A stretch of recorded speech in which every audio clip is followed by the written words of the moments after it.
We are those guys. Hey, you see these guys over there? Well, don't forget about those guys, especially with what's at stake for the conference championship in the National Football League. I'm Alex Hardy. With me, as always, Nick Ferguson, 10 years in the National Football League. Now he is the number one Patriots fan on this show. You can see his swag doubles mine right now. What's going on, Nick Ferguson? I wouldn't go that far to say that I am the number one Pats fan. I think I give that to back to you, but yeah, it's the season is winding down. There's only four teams. It's AFC, NFC. It's for the right to represent each conference in the Super Bowl. And I have to tell you, man, it's going to be one hell of a game because the back and forth has started here in Denver, Colorado. We'll get to that, but yeah, there's another game that's taking place in the NFC, and it's going to be a tough game because both teams, I mean, this will be the third time Yep. these two teams actually face one another. And I'll say in that second game where the Rams were on the road in Seattle, it just seemed as though the Rams were going to win that game. So I'll say this Yes. first. I feel as though that was a game that the Rams lost and gave away, opposed to the Seahawks actually winning the game. What say No, you? I think that's totally fair. This is the rubber match, right? The team splitting and ultimately, Seattle getting the tiebreaker, finishing 2 games above LA in the West. So look, we're talking about a huge swing, a game that was so important, and the wrap for one, Sam Darnold, that being a big game. He hadn't won a big game before, right? Going back to last year with Minnesota. Well, I would say that game against the 49ers, that was a pretty big game for him to win as well. So now that we have the Rams going to Seattle, they play really well in Seattle, by the way. 4 of their last 6 they've won in the Pacific Northwest. They also, do have the disadvantage, I'd say. They have one less day of rest. But look, this Rams team kind of has Seattle's number in the postseason. 2-0 against them, I think within the last 20 years or so. And most recently with Sean McVay, this Rams team has not lost to the Seattle Seahawks in the postseason. So what I'm kind of intrigued in is power on power, strength on strength. These two teams that kind of operate similarly. Of course, Clint Kubiak's offense coming from that Shanahan, McVay, his father's coaching tree. They want to run the football. They want to establish time of possession, but they both possess signal callers and quarterbacks that can splash big plays as well. But I'd say, the defense and special teams for Seattle is what really made that a dominant win over San Francisco last week. I sort of give them the edge in this one, but I understand. This is the kind of scenario, it may just play out just like the last one did, where the team that has the ball last is going to win this game. I mean, is the bigger question mark for you that Rams defense, their secondary pieces kind of shuffling around, or is it the Seahawks offense and the lack of consistency in that passing game and Sam Darnold in these quote unquote big time games? Well, I'll go back to the Rams secondary because Yep. that's the group that's going to be facing off against Sam Darnold, no matter what you think about him. And that's a group that, for me, you can definitely attack. It's not like the Yep. Seattle group, right? Seattle group, I believe, is probably the second solid group in the secondary, other than the Denver Broncos secondary. Sure. But that Seattle defense can turn you over. That Rams defense has been suspect all season long. And obviously, you think about the game last time, no Charbonnet. So you would think from a running game standpoint, everything leans towards Sean McVay and their running game because they have 2 running backs with Kyron Williams and Blake Corum. And the wild part about this whole situation is like you never see the video, the I guess was it the GIF of the 2 Spider-Mans pointing at one another. Sure. Yeah, of course. That's exactly what this is because it's the same damn offense, right? It is the same damn offense. But when you look at it, so many storylines, just like the Patriots and the Broncos, you have Puka Nacua on the Rams side, who is now the new face of their offense. And Yep. on the opposite side, you had the old face, the Triple Crown, and Cooper Kupp going at it for, I guess, air supremacy. So it's very interesting. And when you look at the 2 quarterbacks, they have similar skill sets. The only difference that's kind of set them apart is that, Sam Darnold can run. Matthew Stafford isn't going to run, Right. right? So that's why if you wanted to twist my arm and ask me who am I leaning heavily towards, it would probably be the Seattle Seahawks because they still can run the ball with Kenneth Walker. They still get competent play. Obviously, I say that with the short leash because we know Sam Darnold is still Sam Darnold. But the other part about it is that their defense, just like the Denver Broncos, has really carried them thus far. Is it time to flip the narrative? Because this is something that we asked of Matthew Stafford, and he was never able to do it in Detroit, and it was just finding the right opportunity in LA. And his first year with the Rams, they go over the top. They win that Super Bowl. I mean, maybe this is just the right fit for Sam Darnold. I just don't know if we just are writing a guy off until we physically see him do it, if this is just kind of a case of history repeating itself. I think outside of, as far as these two teams are concerned, no one has more at stake than Sam Darnold does, but at the same time, this could be the last ride for Matthew Stafford. He's already won, though. So asking Sam Darnold to elevate and put this Seahawks team over the top, he'll have to take advantage. I mentioned that Rams secondary, Akella Witherspoon, done for the year, but Emmanuel Forbes is coming back. And meanwhile, Byron Young was dealing with the knee injury, and he was sick as well. Like, there's just too many moving parts on this defense, and they haven't gotten that consistent pass rush from that big defensive front that the Rams like to use. They're big boys on the defensive line. So it could go in in a number of directions, but I do believe this is a close game nonetheless. Seahawks, the benefit of being at home, the benefit of winning the last matchup, just a 2.5-point favorite. So I think I'm picking Seattle for this one. And the difference for me is they get one score out of defense or special teams. I don't know if they open up like Rashid Shaheed did this past week against San Francisco, Yeah. or the Cliff Averill safety in Super Bowl 50. Oh gosh. Either way, we're not going to see the Seahawks defense or I'm not special even gonna teams score in the try. first play. I'm not even going to try the number. Nick's already scrubbed that from his memory. I'm just saying, historically, when Seattle's been this good, they get the benefit from their defense, their special teams that will put them over the edge against this Rams team. Now, here's what Sean McVay and the Rams are going to be saying. Well, we faced this team twice. We beat them at home. We lost on the road. But the road loss should have never taken place because we didn't play our best game. There were a number of factors that were kind of really bizarre when you think about it that took place. It's like, wait a minute. I don't know because, Sam Darnold had turned the ball over. He turned the ball over a couple of times, and everyone was going, see, I told you, Yeah. right? It's just like Kirk Cousins, right? But a better player. And it was like, well, we're going back down memory lane where Sam Darnold starts to fall apart. That was kind of the idea. But then the defense made some plays. The Rams didn't capitalize off on opportunities. And then it allowed the Seattle Seahawks to climb back in the game, get inside the red zone. And I'm like, I don't know what the defender was thinking covering the tight end. It was like, well, it was the corner. I'm like, that's your guy. You're in the red zone. It does help to cover your guy in the red zone. And Sean McVay is going to say, well, we let them off the hook, right? We know who they were, right? Yeah. We let them off the hook. Thank you, Denny. Right? Thank you, Denny Green. Had to give you a little bit of Denny Green. So that's what he's telling his team. He's saying, well, we're not that far apart. We just have to make sure that we go up into Seattle and win the game. And yes, we know there's going to be crowd noise. We've dealt with it before. We were able to operate. We just now need to step our game up. But here's the other thing that you brought up.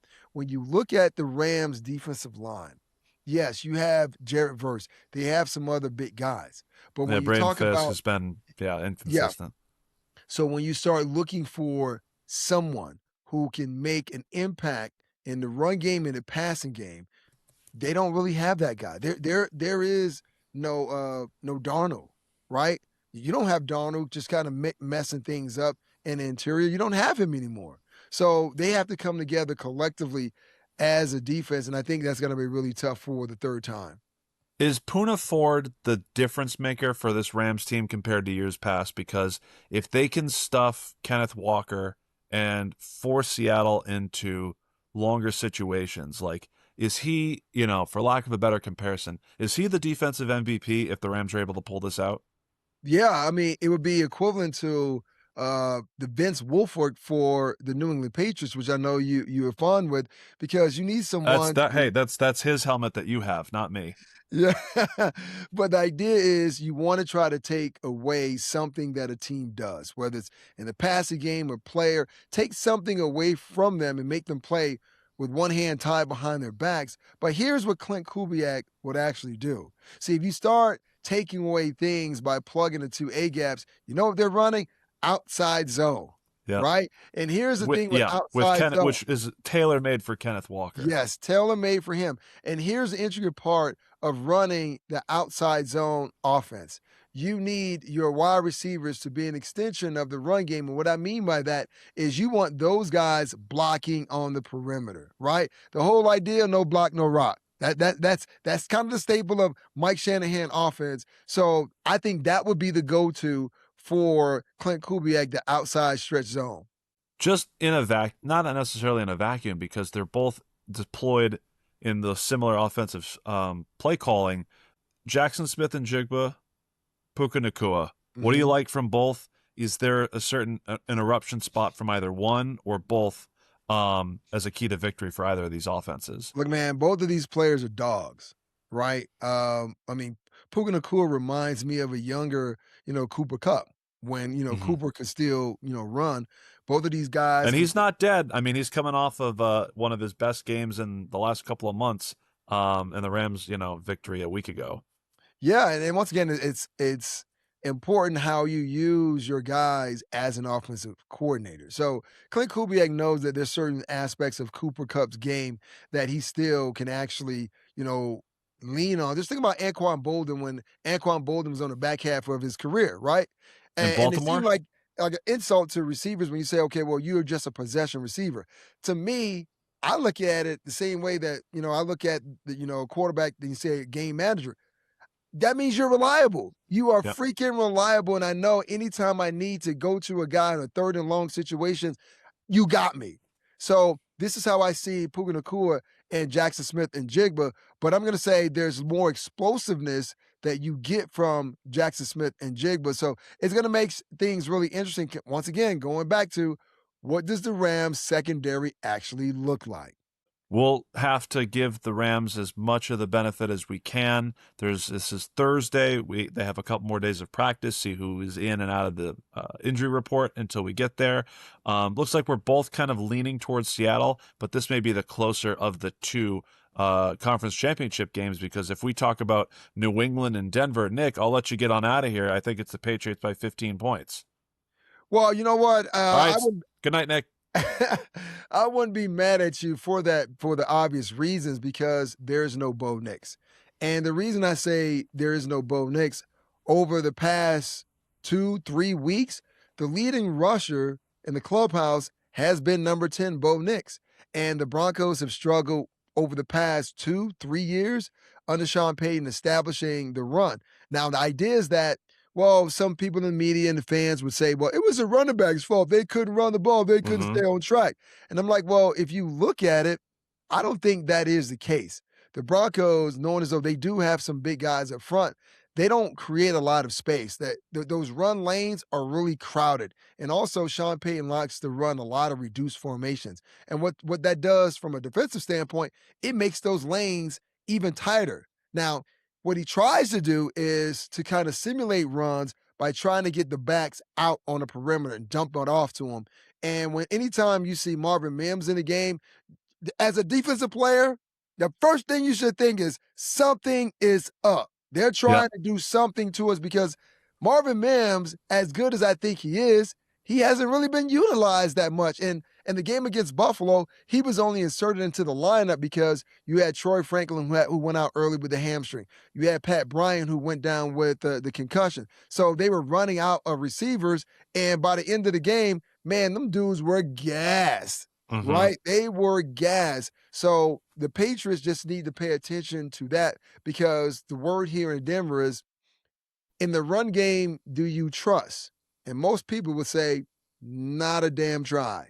That's been something that you harped on. I mean, we saw each other earlier this year, and you told me the great story of Sean Payton needing to write in Sharpie on his play sheet, remember to run the damn ball. Always been an issue for Sean Payton, but when he's had that kind of personnel, this isn't New Orleans in the glory days of Deuce McAllister and then Mark Ingram and Alvin Kamara. It's a different time, Reggie but it's a Bush, different. yes. Well, sure, Reggie as well, but I oh Reggie, man, I was just thinking about seeing him when the Saints went to New England his rookie year, right before Sean got there. That was really cool for me to see. I will just say that much. And I digress. So sticking in the current season and not going back to when I was a kid and Nick Ferguson was still suiting up on Sundays.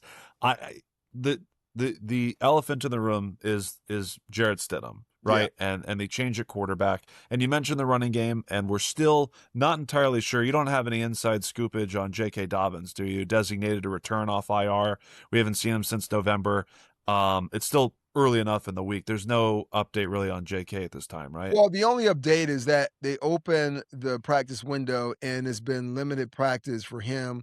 Mm-hmm. When they opened up that window, the fans were so happy because, with J.K. Dobbins in the mix, that was a guy that can run through tackles, and he's had 2 games this season. One of those games, albeit being against the low-food Cincinnati Bengals defense. And before that, I think the last time the Broncos had a 100-yard rusher, Latavius Yep. Murray was in the Broncos uniform. So just the news of him, the possibility of opening that window, excited a lot of people. Now, whether he plays on Sunday, I'm not sure. And if he does, he would definitely be on the pitch count. And if I Yep. am Mike Vrabel, I approach it the same way. I see another guy on the opposite side in the uniform. You look to hit him. So I would say with him being out so long, and we talking about 8 or 9 weeks, what's his level of conditioning, right? Yep. Because you also have to build that callus to take those shots. He hasn't taken those shots in a while, so it's going to be interesting how the Broncos use or decide to deploy him. So then let's stay with the signal caller. We haven't seen Jarrett Stidham since the 2023 season with Vegas. Sean Payton, saw him beat San Francisco in 2022. He was the first signing of the Sean Payton era. Allegedly, the Patriots were interested in a reunion, but he chose to stay in Denver this past offseason. So he's been an integral part of the team, and has the support. The quote that went around for John Franklin Myers was, "This guy operates the scout team better than most guys do as starting quarterbacks." So, look, they're not going to be deterred. They're not going to say, "Oh, woe is me." Like, we don't have Bo. Bo is not me, I guess. So they're confident, but I'm going to expect there's some kind of drop off. And it's not just because I'm parroting Milton Williams and saying, this guy's not Bo. If Bo were healthy, Bo would be playing. But there's definitely a bit of uncertainty to what Jarrett Stidham brings just because we haven't seen him. But the 2 play callers in this contest, Sean Payton, Josh McDaniels, are the 2 guys most familiar with Jarrett Stidham. Yeah, absolutely. And that was kind of the conversation. Well, the Broncos have an advantage because the Patriots don't know how to plan for Jarrett Stidham. And I was like, well, that's not true Mm-hmm. because they drafted him in 2019 in the 4th round. And I do recall there was a preseason game where he went in and he threw maybe 2 touchdown passes to Demaryius Thomas. And the idea was like, oh my God, okay, well, he could be the guy that replaces Yes. Tom. And when you think about who Jarrett Stidham is, Jarrett Stidham has been a long time backup in this league. He's been in the league 7, 8 years, but he's only had 4 starts. And he's 1-3 in those starts. And all of those starts have come at the tail end of the season when the starter was either benched or the starter was injured. So both of these guys know Jarrett Stidham. So it's not like, well, you're coming in and there's it's a lot of mystery to him. No, they know what he can and can't do. So it is incumbent upon Sean Payton to put him in a situation to succeed. And here's the way I figure that he's going to do that, Alex. When you think about, Bo Nix, has a running and rushing element to it. Like I told you, leading the team in rushing for the Mm-hmm. past 2 or 3 games. Jarrett Stidham is not going to do that. Jarrett Stidham is mobile. So if he does run a bootleg, he can get yards but he's looking to possibly get a couple yards and get down, unlike Bo. So I'm thinking that Sean is going to put Jarrett Stidham under center more than he put Bo Nix under center, because now when you're under center, from a defense standpoint, you don't really know if it's run or pass. Now there's a boot keep game.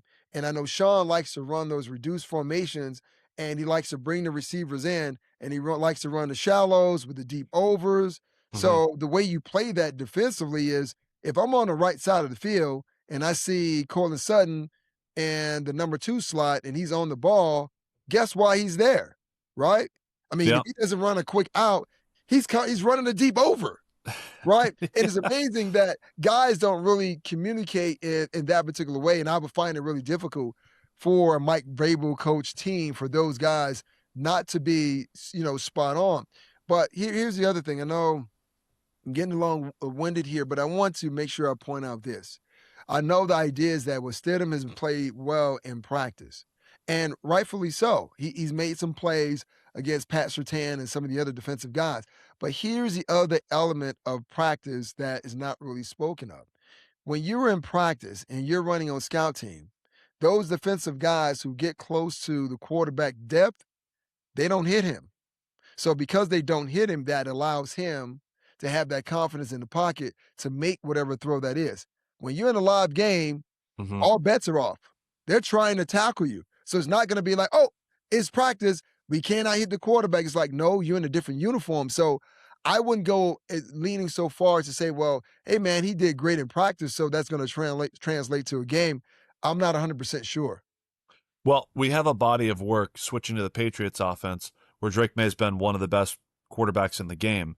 Meanwhile, the Patriots are 2-0, beating the Chargers and Texans, but he's been sacked 10 times. He Yep. has technically 2 interceptions, but again, end of the first half against Houston, just throws up a Hail Mary just to throw it and he gets picked off. I'm not really going to count that.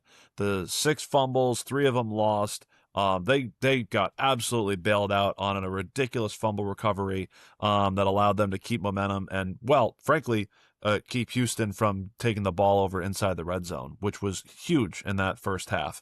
So it's been a little sloppy. Will Campbell has looked overmatched facing the likes of Will Anderson, Daniil Hunter, Khalil Mack. I understand that.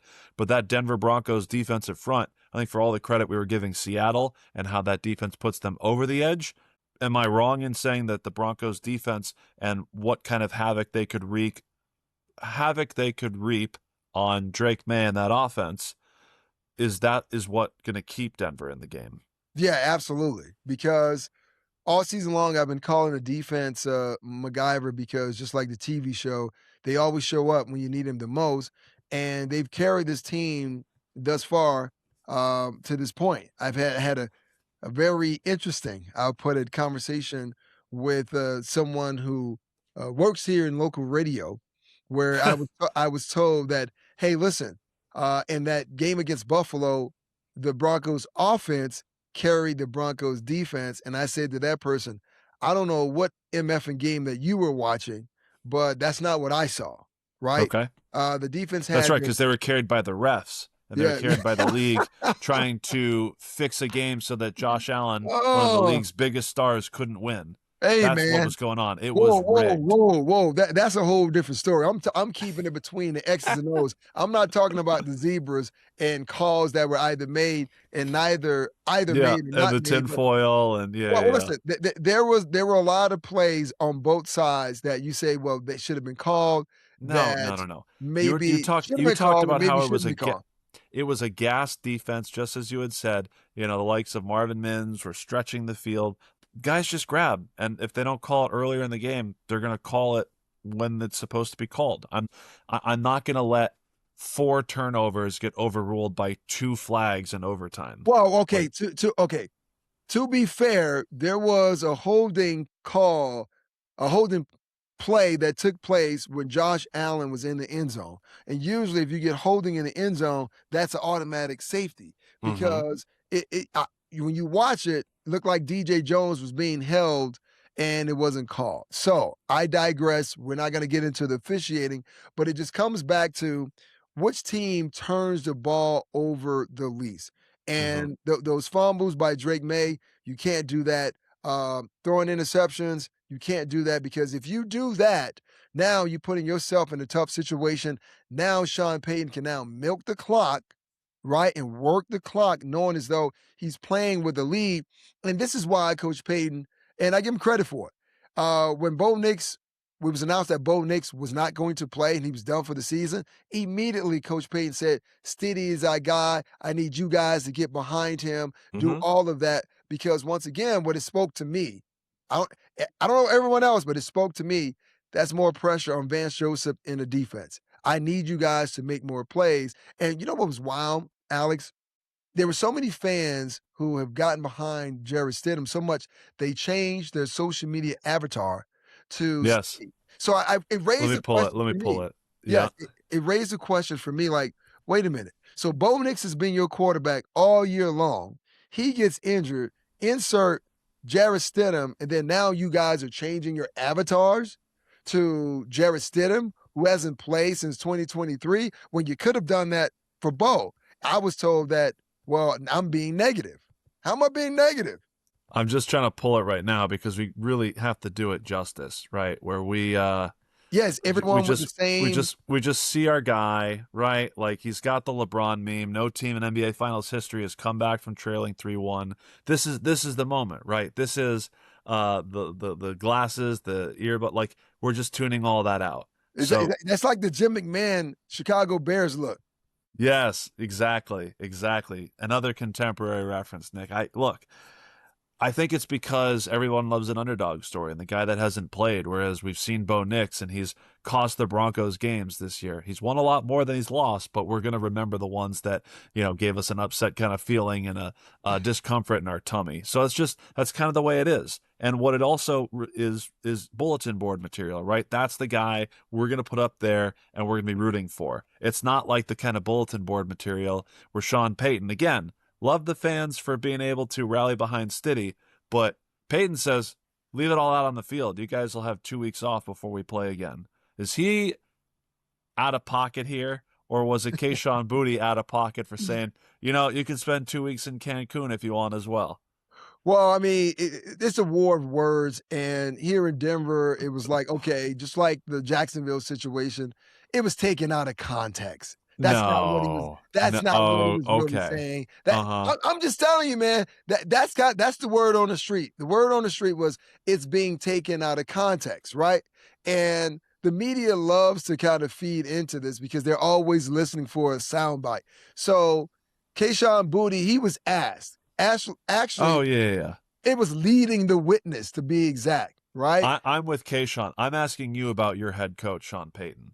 Well, for me, look, it's happened before. It's just like you never want to say anything that can give another team bulletin board material, whether it was taken out of context or not. I'll say this: if the Broncos don't win, then that is going to be the comment that's going to be in the loop section, right? Yep. And if they were to win, it's only going to entice Coach Payton to just keep on saying it because everyone is superstitious, right? If you brush your teeth with the right side and you win the game, guess what? From here on out, you got to brush with your right hand, Is right? that you, Nick? When you were with Denver, was that a playoff beard? Was that not changing in the underwear? Was it actually brushing your teeth with the right hand? No, for me, it was getting to the game 4 to 5 hours early. Okay. That was that was my thing.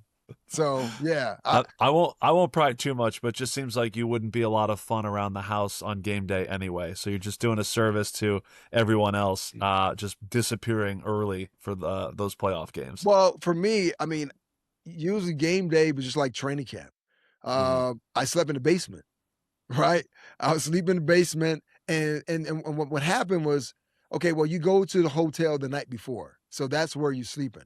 I would come home, I would grab my clothes, and then I would leave because on game day I didn't really eat, right? Mm-hmm. I didn't really eat because it was just kind of like in my mind I was like, okay, well, if you eat, then you have to go to the bathroom.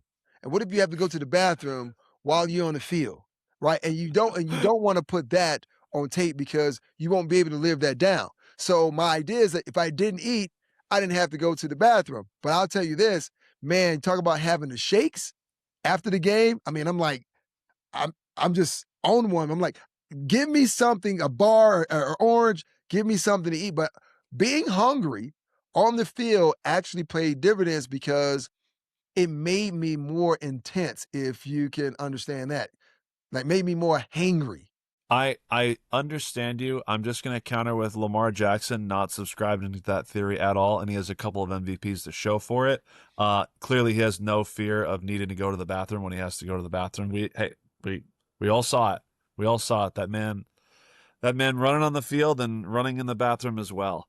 I'm gonna I don't give want to do that. I don't want to be that guy. I'm giving the edge to the Patriots. I have the feeling that this is a race to who scores 20, 24 points first, and I just give the nod to the team that's been playing better and the team that has the experienced quarterback. Second year in the league, he's the experienced quarterback. Well, you know what? Most fans would say here in Denver, well, Drake May is not the most experienced because Stiddy has been in the league for a while, so he is more experienced with his years, but not as it pertains to actually games played. So who do you got? I'm leaning towards the Pats.